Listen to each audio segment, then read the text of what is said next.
దేవునికి స్తుతి కలుగునుగాక. ఈ దినము మొదటి రాజుల గ్రంథం 3వ అధ్యాయం 9వ వచనం. మొదటి రాజుల గ్రంథము 3వ అధ్యాయము 9వ వచనం.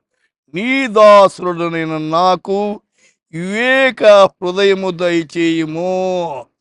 So give your servant a discerning heart, तू अपने दास को अपनी प्रजा का न्याय करने के लिए समझने के ऐसी శక్తి दी. ప్రియులారా, ఇక్కడ దావీదు కుమారుడైనటువంటి సొలొమోను రాజ్యానికి వచ్చాడు. ఆయన ఏమి కోరుకున్నాడంటే, దేవుడు అడిగాడు, సొలొమోనా నీకేం కావాలయ్యా అన్నాడు. అప్పుడు ఈ ప్రజలందరినీ పరిపాలించేదానికి కావలసిన జ్ఞాన వివేకాలు నాకు దయచేయి అన్నాడు. అవును, ఎంత మంచి మాట అండి. ప్రజలను పరిపాలించేదాన్ని. అందుచేత యాకోబు 1:5లో మీలో ఎవరికైనా జ్ఞానము కొదువుగా ఉంటే దేవుని అడగవలను, అప్పుడు అది అతనికి అనుగ్రహింపును. ఆయన ఎవరిని గద్దింపక అందరికి ధారాళముగా దయచేసి. ఈ యాకోబు ఎవరు? యేసు యొక్క సోదరుడు.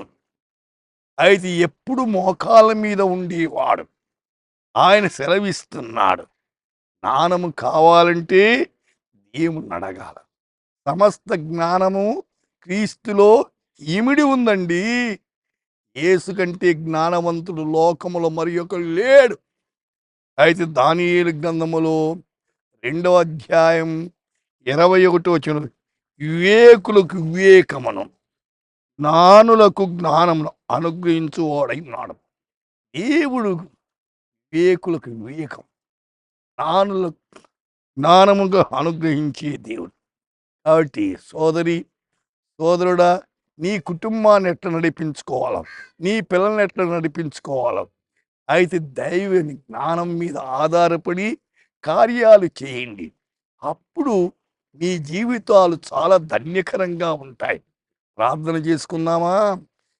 మహిమోన్నతుడా, ఎంతమంది అయితే ఈ దినం వింటున్నారు, వాళ్ళతో ఉన్న కష్టాలేమి, బాధలేమి, సమస్యలేమి, ఇరుకులేమి, ఇబ్బందులేమి, శోధనలు అన్నిట్లో కూడా మీరు కాపాడండి నాయన. మీ హస్తం వారి మీద ఉంచండి.